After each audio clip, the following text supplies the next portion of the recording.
Le agradezco mucho al doctor Héctor Jaime Ramírez Barba, diputado del Partido Acción Nacional, el hecho que esté aquí con nosotros en esta mañana. Gracias, doctor, ¿cómo estás? Gusto en saludarte. Muy buenos días, Eduardo. Un placer saludarte a ti y al auditorio. Gracias, él es secretario de la Comisión de Salud de la Cámara de Diputados. Bueno, estábamos hablando del terrible resultado que ha obtenido el actual gobierno en materia de salud, y si nosotros lo padecemos como enfermos y no sabemos ni jota de medicina, ustedes han de estar como almeja con limón, o sea, retorciéndose del coraje de lo que se ha hecho en el país y de que lo poco que estaba estructurado ahí, mal o bien iba ahí danzando, ya no queda nada entero. ¿Qué tan grave ha sido el daño que se le ha hecho al sistema de salud en el país? Mira, si hablamos por lo más elemental, Eduardo, ¿cuánta gente hoy refiere tener acceso a servicios de salud? Es decir, que puede ir a pedir una cita, que puede ir y obtener medicamentos, pues se ha reducido de manera impresionante. De haber tenido una población sin seguridad social, sin atención médica como del 20%, se ha pasado casi a 70 millones de mexicanos. Es decir, la gente más pobre, la más vulnerable, es la que ha sido mucho más afectada. Y cuando tú analizas además por estados, en donde además la supuesta solución hoy propuesta, como ha sido el sistema del IMSS Bienestar, se fue casi al 60%, es decir, más de la mitad de la gente de Chiapas, de Oaxaca, de Guerrero, pues no tienen hoy servicios de salud. Imagínate de por sí población dispersa, pobre, con poca infraestructura hospitalaria y sin recursos y sin medicamentos, Eduardo. Realmente esto ha sido una explicación clara de lo que el estudio Lancet que publicó hace unos días Felicia Noll y Julio Fren con otros colaboradores, pues marcan, por un lado, una baja en la esperanza de vida de 4 años, un retroceso de más de 30 años, y por el otro lado, obviamente una sobremortalidad impresionante en México, más de 750,000 personas que perdieron la vida habiendo sido evitable, estimado Eduardo. Híjole. Pero mal o bien, el Seguro Popular, o sea, se defendía, ¿no? O al menos hacía el esfuerzo por dar el servicio a mexicanos, y que yo recuerde, no había una queja tan pronunciada con respecto a la ineficiencia del Seguro Popular. O sea, ¿tú cómo lo podrías calificar antes de que lo pasaran a perjudicar? No, mira, a mí me parece que fue un grave error de este gobierno, porque el Seguro Popular es un mecanismo de financiamiento. Si tú te asegurabas que había una persona en un censo, con nombre y con apellido, que vivía en cierto lugar y que tenía una póliza explícita de servicios. Hoy no ocurre así. Imagínate la tragedia de una madre o de un padre que tiene un hijo con leucemia. Tú sabías que automáticamente podría ser atendido, que era la razón para que pudiera ser asegurado, que podía estar financiado por el Estado y de hecho ocurría, todos los cánceres infantiles estaban cubiertos y de repente, el 1 de enero del 2020 con el INSABI desaparece esa posibilidad, no solamente de todos los cánceres infantiles, sino de otros padecimientos más comunes, como un niño en una terapia intensiva, un niño prematuro, o una mujer con un cáncer del seno, con un cáncer del útero. Pues todos estos padecimientos dejaron de ser exigibles para el Estado porque desaparecieron el padrón. Entonces era muy complejo para las personas saber a dónde recurrir, y más con esas promesas vanas de ir hacia Inglaterra, de ir hacia Dinamarca, de ir hacia Canadá para tener el mejor sistema de salud. Pero si ni siquiera sabes quién es la persona a la que vas a atender y no tienes el dinero para atenderla, pues va a ser un fracaso. Por eso el propio presidente, oye, Eduardo, tenemos de conocer este país desde 1810 con estadísticas más o menos finas. Nunca había habido una institución creada por un gobierno y sepultada por el propio gobierno apenas a 3 años de existencia, Eduardo, que marca la franca derrota de lo que ocurrió. Y ahora, con el sistema IMSS Bienestar, en Chiapas, por ejemplo, que es donde estaba mucho más el programa IMSS Bienestar, pasó del 30% de sin seguridad social a casi el 60% sin seguridad social, según los datos de Coneval de la semana pasada, Eduardo. Entonces, también ahí hay un problema serio de incoordinación. No importa lo que diga el presidente, los ciudadanos lo expresaron y el organismo autónomo constitucional, el Coneval, pues está dando las estadísticas verdaderamente de terror, y por ello hay tantos hoy consultorios privados, se está privatizando la salud pública, porque el dinero federal que le dedica a la salud cada día es menor y la coordinación con los estados, con los municipios y entre las propias instituciones federales, Eduardo, pues está desaparecido. ¿Va a poder el IMSS Bienestar con esta nueva tarea, con esta nueva carga? Evidentemente que no. Te comentaba ahorita de manera expresa lo que está ocurriendo, por ejemplo, en Chiapas. Fíjate, en Chiapas, antes con el INSABI, había 2 millones de personas sin seguridad social, sin acceso a servicios de salud. Ahorita para el 2022 tiene 3.764.000 personas. En Oaxaca pasó de 1.500.000 a 2.800.000 sin acceso. Es decir, fue un incremento impresionante en los lugares donde se supone que el IMSS Bienestar tiene más estructura, pero ahora va a tener mucho más población por atender y menos dinero, Eduardo. Pues es imposible, le podrá poner un poco de más caldo a los frijoles cuando alguien llega más a la mesa, pero cuando se te duplica la población en Pues sí. Oaxaca, que no es fácil entregar servicios. ¿Cómo llevas a las partes rurales los servicios de atención médica? ¿Cómo llevas los medicamentos? ¿O cómo llevas al paciente enfermo a unidades médicas que requieren recursos humanos, que requieren infraestructura hospitalaria que no tienen ahora y que la tenían antes con el sistema de protección social en salud? Y más cuando este gobierno, Eduardo, de manera adicional, está desconociendo la presencia de los servicios de asistencia social, de los servicios privados de salud, y la gente, pues obviamente, se está quedando más empobrecida porque gasta de su bolsillo para poder atenderse, Eduardo. Hijo, qué terrible. Ahora, la reconstrucción de un sistema de salud, ¿en cuánto tiempo se puede pensar en que reconstruyas? Es que tienes que partir de cero, ya todo está pues caído, o sea, no es posible tratar de regresar, hay que replantear todo de nuevo como si quisiéramos hacer de cero. Vamos a partir de cero y a reconstruir un sistema de salud. ¿Eso en cuánto tiempo se hace? Mira, yo pienso que habría acciones de corto plazo que podrían mejorar el sistema. Lo primero es que la rectoría del sistema de salud funcione, porque esto que estás comentando con respecto a la población asegurada, en la población asegurada es peor el efecto, Eduardo. Hoy el número de camas por cada 1.000 derechohabientes del Seguro Social es menor, la tasa de diferimiento de cirugías y de consulta es mucho mayor ahora en el Seguro Social y en el ISSSTE no se diga, donde hay un desabasto impresionante de medicamentos, hay una falla de mantenimiento. Bueno, pues mira, con lo que pasó con el elevador allá en Sí, el sur hombre. de la Ciudad de México, reveló que el ISSSTE acaba apenas de licitar el mantenimiento de sus equipos de servicios de elevadores en agosto. Digo, y eran los servicios para el año 2023. Imagínate en el resto de los equipos de anestesia, de quirófano, de cirugía.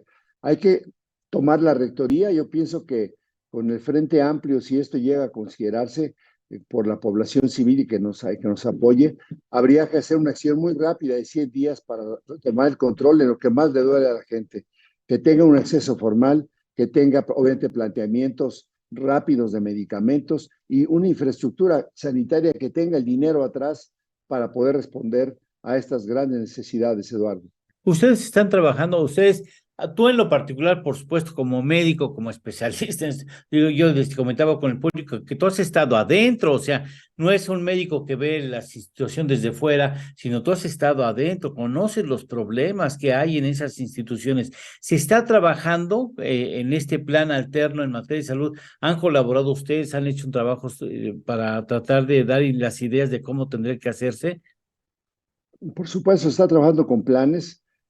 José Ángel Gurría está coordinando todo lo que lo que se Ujú. podría hacer, que sería luego ya una plataforma electoral. En el caso del Partido de Acción Nacional, en el que yo milito, también estamos trabajando toda una comisión en estas plataformas y las opciones que obviamente tienen que ver desde con la reconstrucción, los recursos humanos, los recursos materiales, la coordinación entre las diferentes instituciones y obviamente el reconocimiento de que requerimos de todos los profesionales de la salud. Pues imagínate nada más, Eduardo, en un país donde para poder vacunar a los médicos contra la COVID tienes que recurrir a la corte para que los vacunemos.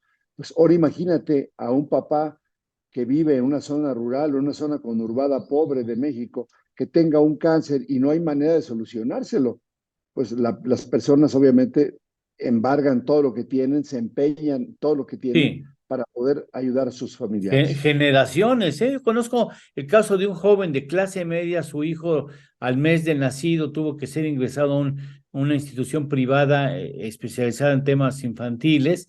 Fueron 2 días, ¿no? Fueron 80,000 pesos y la persona a 6 años de ese evento sigue ¿No? pagando lo que tuvo que pedir. No, imagínate, mira, la primera causa de ceguera en los adultos mayores de 60 o más son las cataratas. Hoy hay un diferimiento de cirugía de cataratas impresionante y además en algunas instituciones, incluso de seguridad social como en el ISSSTE, tú tienes que pagar los lentes intraoculares cuando son cosas que debiera ser un requerimiento básico del Estado mexicano hacia una población que obviamente si no ve bien se puede caer, se puede fracturar la cadera y va a ser un caos para su persona, para su familia y obviamente para nuestro país, Eduardo. Fíjate, hace más de 10 años yo vi a un amigo, un veterinario amigo mío, que lo operaron, una operación menor, ¿no? Un apéndice, una cosa sencillo.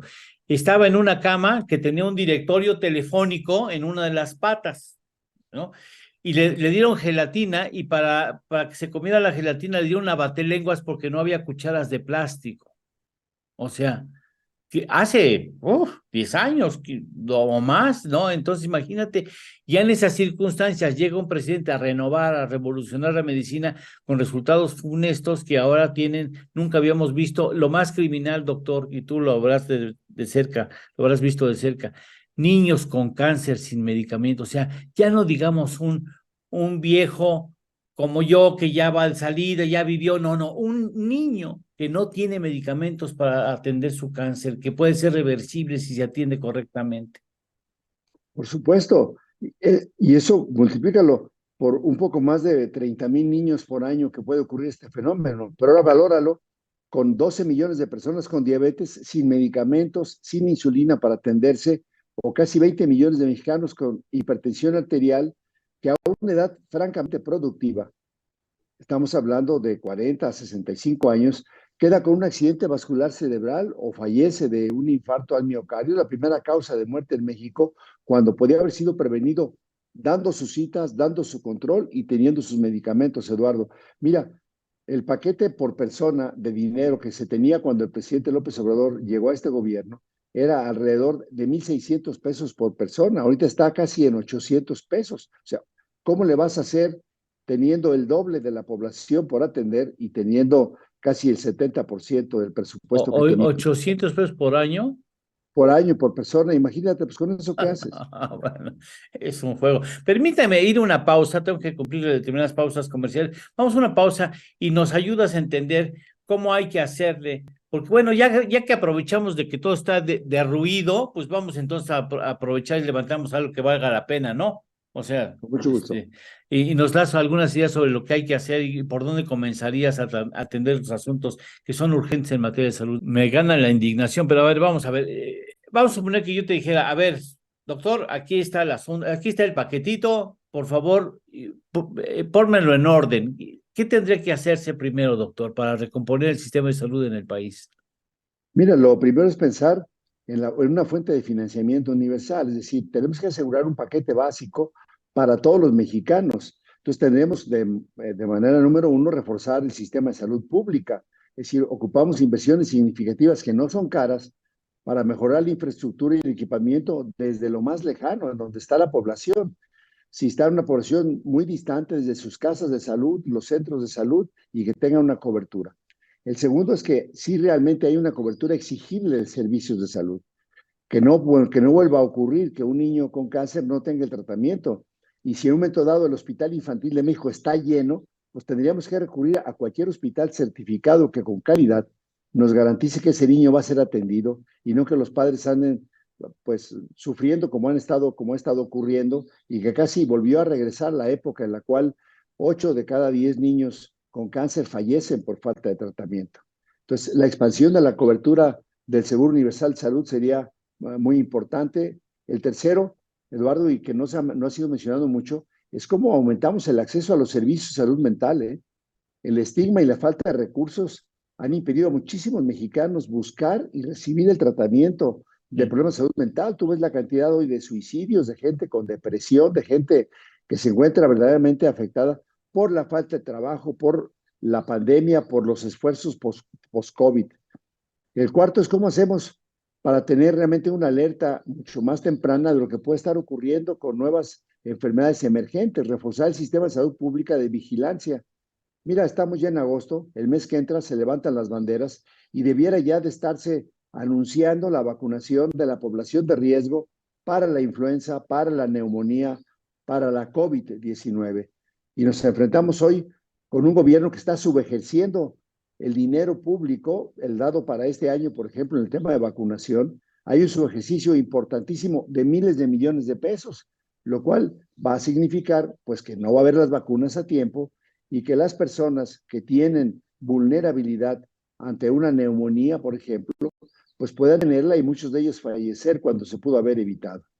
El quinto, sin duda, es incrementar la transparencia y rendición de cuentas, Eduardo. Es impresionante que con poco dinero hacen una opacidad total para dar asignaciones directas que están comprando con sobreprecio casi todos los productos y de aquellos que son muy sensibles como el costo de las vacunas, por ejemplo, los han ocultado por los próximos 5 años. Pues estaríamos abriendo esos contratos para saber qué fue lo que se compró y cómo se va a comprar. Y por último, así de manera rápida, es cómo podemos fortalecer verdaderamente la respuesta ante emergencias de salud y ante pandemias. Esto fue un tema que fue un caos en México y causó muchísimas muertes. Promover estilos de vida saludables, cómo fomentamos la nutrición, el ejercicio, la prevención del consumo del tabaco y del alcohol, pues son clave para que podamos no echarle la culpa a la persona que falleció porque tenía diabetes, falleció porque estaba obeso, falleció porque fumaba, a un aspecto mucho más proactivo para junto con los ciudadanos que se empoderemos y que se empoderen de las riendas de su salud y el gobierno actuar en consecuencia para que tengan ellos lo básico en la atención. Y un tema último, estimado Eduardo, clave, tú Sí. mencionabas hace un rato los adultos mayores. Tenemos hoy una población evidentemente con muchas enfermedades, una población adulta mayor con muchas enfermedades, y que ocupamos hacer medicina de acercamiento. Tú no puedes estar llevando con el costo que significa el traslado hasta las instituciones, la atención de padecimientos crónicos que pueden ser perfectamente atendidos en el domicilio mismo de las personas a través de las tecnologías de la información que hoy tenemos. De inmediato actuar con la salud digital, receta electrónica, teleconsulta, aún para las zonas distantes. No es necesario que se desplace hoy la gente con la tecnología que hoy cada vez es más Claro. económica, que puedes tener centros claves. Son 10 ideas y te puedo dar 10 más, Eduardo. Oye, a ver, para tener un sistema como el de Dinamarca que tanto nos antojó el presidente, debo suponer, ¿por qué diablos no se puede? Por supuesto que se puede, pero necesitarás una reforma hacendaria a fondo para darle al sector salud los recursos que se requieren para efectivamente tener un sistema de salud de esas dimensiones o de esa calidad, supongo. No, por supuesto, mira, de entrada lo que tendríamos que hacer es por lo menos poner una cantidad de dinero por cada persona, independientemente de qué sistema esté. Yo te voy a decir, por ejemplo, hoy este gobierno paga muchísimo por los hospitales regionales de alta especialidad, los cuales están subutilizados. Es decir, yo te puedo decir, el Hospital Regional del Bajío, allá en Guanajuato, tiene apenas el 50 o 55% de sus camas ocupadas, pero el gobierno está pagando por el 100% de las camas ocupadas por un modelo de atención que es muy útil, pero como no tienen personal, pues están subutilizados. Bueno, tú vas calculando este refuerzo, se tiene perfectamente diagnosticado, aunque este gobierno se la pasa diciendo que ahora sí ya tiene el diagnóstico completo. Bueno, esto es muy fácil hacerlo cuando hay personas que saben hacerlo. Entonces, el tener personas en la rectoría, el tener profesionales que saben de la gerencia haría que de primera visión, este 8 de septiembre el presidente presenta su último presupuesto, su sexto, Eduardo. Ya no va a tener más presupuestos el presidente López Obrador y haremos la lucha desde el Congreso para que por lo menos se regrese a lo que Claro, teníamos al 2018, claro. con ese paquete de servicios básicos y por el otro lado, la vinculación entre las instituciones, que no importa qué tipo de seguridad social tengas o no tengas seguridad social, podamos realmente entregarle al mexicano, a la mexicana, lo que necesita para dos cosas. que no muera de manera prematura. Morir no es un problema, todos vamos a morir, pero no es correcto que mueras a los 40 años, no es correcto que se muera a los 12 años un niño por no tener su tratamiento para el cáncer. La idea es que no muera de manera prematura. Y la segunda, Eduardo, en su economía, que no quede la gente mucho más pobre como quedó. Fíjate, en el caso, yo te comentaba de Chiapas, donde el IMSS Bienestar tenía la infraestructura más alta y hoy va a tenerla casi al doble. Bueno, pues se incrementó al 60% sin seguridad social, pero además no tienen agua, además no tienen seguridad social, además no tienen condiciones de vivienda. Entonces la pobreza también hace que sea un círculo muy complejo de Claro. romper. También tenemos propuestas para ello, Eduardo. Bien, pues seguiremos charlando contigo más adelante en futuras semanas. Doctor, te agradezco mucho que hayas estado aquí con nosotros. Doctor Blanco, un placer saludarles. En torno al dinero. Con Eduardo Torreblanca Llanes.